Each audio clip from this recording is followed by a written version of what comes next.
ఏం చేస్తే bounce back అవుతాం? ఎలా అయితే కోల్పోయిన పట్టును తిరిగి సాధించగలుగుతాం? ఏ ఏరియాలో ఏ లీడర్ ఎంత యాక్టివ్గా పనిచేస్తున్నారని అధినేత సర్వే రిపోర్టులు తెప్పించుకుంటుంటే లీడర్లు మాత్రం ఇంకా ఇంటి గడప దాటి బయటకు రావటం లేదట. ఆ ఒక్క ప్రాంతం నేతలే దూకుడుగా పనిచేస్తుంటే మిగతా లీడర్లంతా ఎప్పుడో ఓసారి అలా కనిపించి అలా మాయమైపోతున్నారట. వైసీపీలో ఆ ప్రాంత నేతలే యాక్టివ్గా ఉండడానికి రీజన్ ఏంటి? పార్టీ కార్యక్రమాల్లో వాళ్లే ఎందుకు చురుగ్గా పాల్గొంటున్నట్లు? ప్రజా సమస్యలపై అయినా అవినీతి అంశాలపై అయినా అక్కడి నేతలే ఎందుకు రియాక్ట్ అవుతున్నట్లు?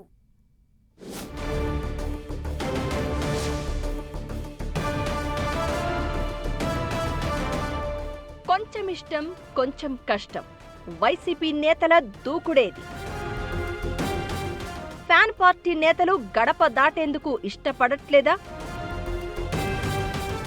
కూటమిని ఢీ కొట్టలేకనా, లేక టైం కోసం వెయిటింగా? ఉత్తరాంధ్ర వైసీపీ నేతలే యాక్టివ్గా పనిచేస్తున్నారా? రాయలసీమ కోస్తాంధ్ర నేతలు మౌనం వీడేదెప్పుడు? వైసీపీలో ఉత్తరాంధ్ర నాయకత్వం ప్రత్యేకంగా కనిపిస్తోంది.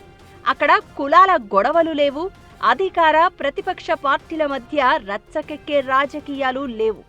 ఓన్లీ ప్రజా సమస్యలపై నిరసనలు, బాధిత కుటుంబాల పరామర్శలు, భూముల దోపిడీలు, గనుల తవ్వకాలు వంటి అంశాలపై ఫీల్డ్ విజిట్లు చేస్తూ ఉత్తరాంధ్ర వైసీపీ లీడర్లు చురుకుగా పనిచేస్తున్నట్లు అధినేతకు report అందిందంట.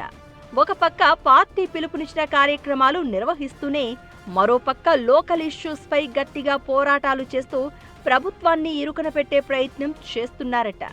Uttarandhra YCP activity Botsa Satyanarayana directions లో కొనసాగుతోందట. పార్టీ నేతలంతా నిత్యం ఏదో ఒక అంశంపై సమావేశాలు, ఫీల్డ్ విజిట్లు చేస్తూ ప్రజల్లో ఉండేలా ప్లాన్ చేస్తున్నారట.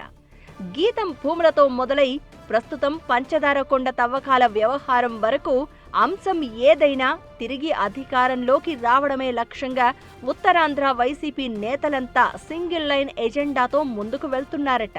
ముఖ్యంగా ఉమ్మడి విశాఖ, విజయనగరం జిల్లాల్లో అనేక అంశాలను తెరపైకి తెస్తున్నారు నేతలు.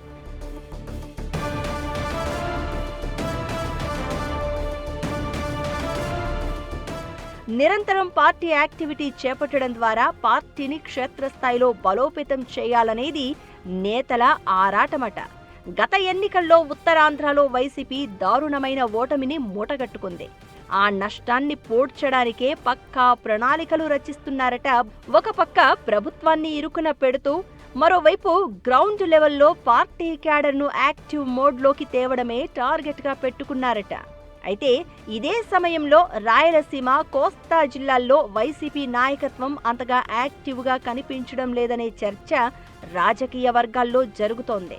కొన్ని జిల్లాల్లో పార్టీ కార్యక్రమాలు పరిమితంగా ఉండగా ప్రజా సమస్యలపై క్షేత్రస్థాయి పోరాటాలు ఆశించిన స్థాయిలో కనిపించడం లేదని పార్టీ శ్రేణులే చర్చించుకుంటున్నాయి. పార్టీ ఇచ్చిన కార్యక్రమాలు మినహా ప్రజా సమస్యలను లేవనెత్తడంలో ఉత్తరాంధ్ర నేతల్లా కోస్తా, రాయలసీమ ప్రాంతాల నేతలు దూకుడుగా వెళ్లడం లేదట. గత ఎన్నికల్లో ఉత్తరాంధ్ర మాదిరిగానే మిగిలిన చోట కూడా పార్టీ తీవ్రంగా నష్టపోయింది. ఉత్తరాంధ్ర మాదిరిగానే అన్ని ప్రాంతాల్లోనూ నేతలు చురుకుగా వ్యవహరించాల్సిన అవసరం ఉందని పార్టీ క్యాడర్ కోరుకుంటుంది.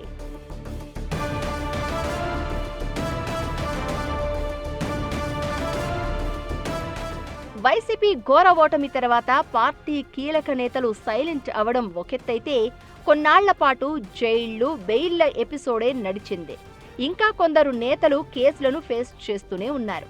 రకరకాల కారణాలతో సైలెంట్ అయిపోయిన నేతలంతా కాస్త అజ్ఞాతం వీడినా ఇంకా పూర్తి స్థాయిలో ఉత్తరాంధ్ర లీడర్లంతా దూకుడుగా పనిచేయట్లేదని పార్టీలోనే చర్చ జరుగుతోంది. ఇన్నాళ్లు మౌనంగా ఉన్నవాళ్లు ఇప్పటికైనా బయటికి రాకుంటే బ్రతిమాలడాలు, బుజ్జగించడాలు ఉండవని అధిష్టానం కూడా క్లియర్ కట్ ఇండికేషన్ ఇచ్చేస్తోందట. ఇకనైనా ఫీల్డ్లోకి దిగి పని చెయ్యండి, క్యాడర్కు అందుబాటులో ఉండండి, లేకపోతే మీ ఇష్టం, మీ ప్లేస్లో వేరే వాళ్లను ఇన్ఛార్జీలుగా నియమిస్తామని సంకేతాలు గట్టిగా వెళ్లడంతోనే చాలా మంది యాక్టివ్ అయినట్టు చెప్పుకుంటున్నారు.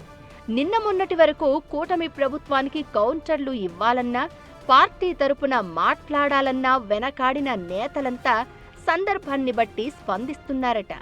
మిగతా నాయకులు ఏదో అలా వచ్చి ఇలా పార్టీ కార్యక్రమాలకు అటెండ్ అయి మమా అనిపించేస్తున్నారట. ఇప్పటికే కొందరు నేతలకు పార్టీ పుంజుకుంటుందో లేదో అన్న అనుమానాలు వెంటాడుతున్నాయట. మరికొందరు వ్యక్తిగత కారణాలు, కేసుల భయంతో బయటికి రావడానికి ఇష్టపడట్లేదట.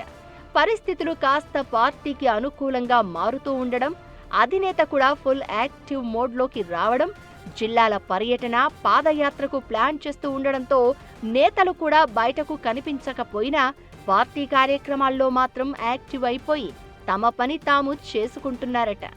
అధికారం కోల్పోయిన తొలినాళ్లలో ఉన్నంత కామ్గా ఎవరూ లేరని, టాప్ టు బాటం యాక్టివ్ మోడ్లోకి వస్తున్నారని వైసీపీ నేతలే చెబుతున్నారు.